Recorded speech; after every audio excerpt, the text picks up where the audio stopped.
नमस्कार दोस्तों। किसी शहर में एक बनिया रहता था। नाम तो उसका दानचंद था, मगर बड़ा ही कंजूस था। देने के दिन तो थे, मगर देने का उसका दिल कभी न हुआ। उसका मानना था कि अपने पसीने की कमाई को मैं और मेरे बच्चे ही खर्च करें। कभी उसने किसी को एक पैसे की खैरात न। उसका शहर गंगा जी से केवल 8-10 किलोमीटर दूर ही था। दान देना तो दूर, कभी वह गंगा नहाने भी नहीं गया कि कहीं वहाँ किसी को कुछ देना न पड़ जाए। उसकी पत्नी उसे कई बार त्योहार बार पर समझाती कि कुछ तो दान किया करो, भगवान का दिया हमारे पास सब कुछ है। इस पर बनिया कहता, जो दान करता है वह कौन सा स्वर्ग में स्थान पालेगा। एक दिन बनिए की पत्नी ने कहा, ठीक है, दान नहीं करते तो कम से कम गंगा ही नहा आओ। कैसे इस शरीर से आपकी आत्मा अलग होगी। अब की बार तो आपको मेरी बात माननी ही पड़ेगी। बनिए ने कहा, ठीक है, यही तुम्हारी जिद है तो मैं गंगा नहा आता हूँ, लेकिन फिर उसके बाद कभी तुम मुझे दान देने के लिए नहीं कहोगी। अगले दिन मुंह अंधेरे ही बनिया पैदल पैदल गंगा स्नान को चल पड़ा। मन ही मन वह सोच रहा था कि इस मामले में मैं पैसा तो खर्च करने से रहा, चाहे कितनी भी गर्मी क्यों न लगे। अब जब वह गंगा जी पहुंचा तो उसने फिर यह सोचा कि अब अगर घाट पर गया तो वहां बहुत से पंडे होंगे और वे मुझे घेर लेंगे, फिर मुझे उन्हें दान देना पड़ेगा। इसलिए दानचंद मुर्दा घाट पर जा पहुंचा। मुर्दा घाट गया तो बिल्कुल खाली सुनसान, कहीं कोई नहीं, अकेला बनिया। बनिए ने जल्दी से कपड़े उतारे और अपना गमछा लपेटकर गंगा में डुबकी लगाई। बनिए की इस हरकत को देखकर भगवान विष्णु को हंसी आ रही थी। मन ही मन वे कहने लगे कि आज तक एक पैसे का दान न दिया और पत्नी के कहने सुनने से आज गंगा नहाने आया तो वह भी मुर्दा घाट पर। भगवान ने भी अब उससे दान करवाने की ठान ही ली। जैसे ही बनिया डुबकी लगाकर निकला तो पंडे के रूप में भगवान प्रकट हो गए और बोले, यजमान की जय हो। बनिए ने पंडा को देखा तो अपना माथा पीट लिया और बोला, हद हो गई, यहाँ भी पहुँच गए। भगवान ने कहा कि हम तो संतोषी ब्राह्मण हैं, इसलिए एकांत में यहीं पड़े रहते हैं।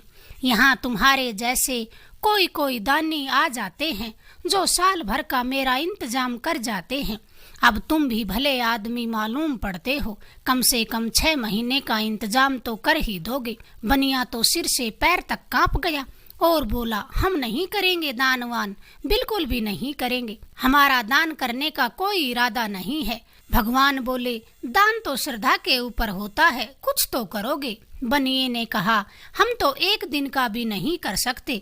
भगवान के रूप में पंडा फिर बोला, दान तो आज तुमने करना ही पड़ेगा, वरना तुम्हें पानी से बाहर निकलने नहीं दूंगा। चाहे तुम कितना दान करो, मगर करना जरूर है। बनिए ने कहा, अगर ऐसी बात है तो उधार करेंगे, अब मेरे पास कुछ देने को नहीं है। भगवान बोले, ठीक है, मुझे तो यह भी मंजूर है। बनिया पंडा से एक धेले की उधार करके अपने घर लौट गया। उसने सोचा कि अब कौन एक धेले के लिए मेरे पीछे पीछे इतनी दूर आएगा।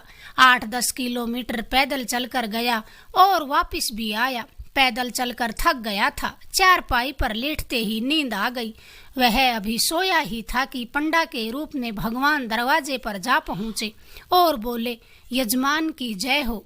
पत्नी दरवाजे पर गई तो पंडा को देखकर वापस बनिए के पास जाकर बोली, सुनते हो जी, कोई पंडा दरवाजे पर खड़ा है और कह रहा है कि यजमान से मेरा उधार लेने आया हूँ। बनिए ने आश्चर्य से कहा, अरे वह यहाँ भी पहुँच गया, उससे कहो कि मैं तो बीमार हूँ, 2-4 दिन बाद आ जाना। पत्नी फिर दरवाजे पर जाकर पंडा को रुआसी सी शकल बनाकर बोली, उनकी तबीयत खराब है, 2-4 दिन बाद आ जाना।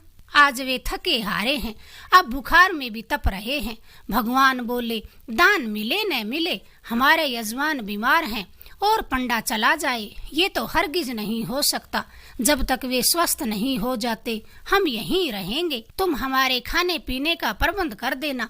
पत्नी अब लौटकर अंदर अपने पति के पास गई तो उसने पूछा कि क्या हुआ, चला गया है क्या पंडा? पत्नी बोली, नहीं जा रहे हैं, कह रहे हैं हमारे यजमान ठीक नहीं हो जाते, हम यहीं दरवाजे पर बैठे रहेंगे और यहीं खाना पीना सोना करेंगे। पत्नी ने कहा, दे दो एक धेले के लिए, क्यों इतना नाटक कर रहे हो? बनिए ने कहा, यह काम बड़ा मुश्किल है मेरे लिए, तुम बाहर जाकर उससे कहो कि वे तो मर गए। पत्नी तो पंडा को ये खबर देने बाहर चली गई। बनिया को सांस रोकने का अभ्यास था, अतः वह सांस रोककर चारपाई पर लेटा रहा। पत्नी ने रोकर पंडा को बताया, वे तो मर गए जी, अब तो जाओ। पंडा बोला, अरे राम राम, मेरा यजमान चला गया, जब तक उसका अंतिम संस्कार न हो जाए मैं कैसे जा सकता हूँ? मैं सबको खबर करके आता हूँ, तुम औरत जात कहाँ कहाँ भटकती फिरोगी।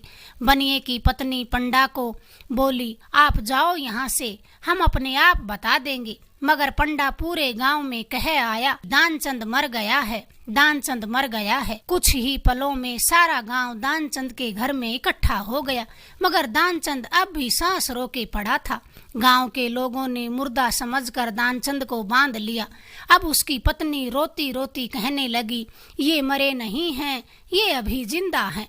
और गांव वाले फिर उससे कहने लगे कि बेटी, ये तुम्हारा मोह है, जाने वाला तो चला गया, तुम्हारा और इनका आज तक का ही साथ था, अब संभालो अपने आप को, किसी चीज की कमी नहीं छोड़कर गए हैं ये, धीरज से काम लो। मगर पत्नी फिर बार बार कहती, ये मरे नहीं हैं, ये जिंदा हैं, काहे का धीरज रखूं। गांव वाले उसे बांध कर चलने लगे और वह बेचारी रोती रही। भगवान जो पंडे के रूप में थे वे भी गांव वालों के पीछे पीछे चल पड़े। वे कहने लगे, हद हो गई आज तो, इस बनिए ने हमें भी हरा दिया। ऐसा गजब का आदमी आज तक हमसे नहीं टकराया था कि बिना मरे मर गया और एक धेले के लिए शमशान चला जा रहा है। शमशान पहुंचकर लोगों ने चिता तैयार की तो पंडा बोला, एक बार हमें इसके कान में मंत्र फूंक लेने दो ताकि ये स्वर्ग चला जाए। लोगों ने कहा, ठीक है। पंडा बनिए के कान के पास अपना मुंह ले जाकर बोला कि मैं भगवान विष्णु हूँ, मैं बैकुंठ से तुमसे नाता जोड़ने आया हूँ। अब बनिए ने ये सुना कि ये तो भगवान है तो धीरे धीरे आँख खोल दी। जैसे ही आँख खोली तो वहीं पंडा उसके सामने था। बनिए ने तुरंत अपनी आंखें बंद कर ली। भगवान बोले, हम हारे और तुम जीते, हम तुमसे कुछ नहीं लेंगे, तुम ही हमसे कुछ मांग लो। दानचंद धीरे से बोला, धेला छोड़ दो, बस मुझे और कुछ नहीं चाहिए। अगर आपको हमारी ये छोटी सी कहानी पसंद आई, प्लीज हमारे चैनल को लाइक करें, शेयर करें, सब्सक्राइब करें। धन्यवाद दोस्तों।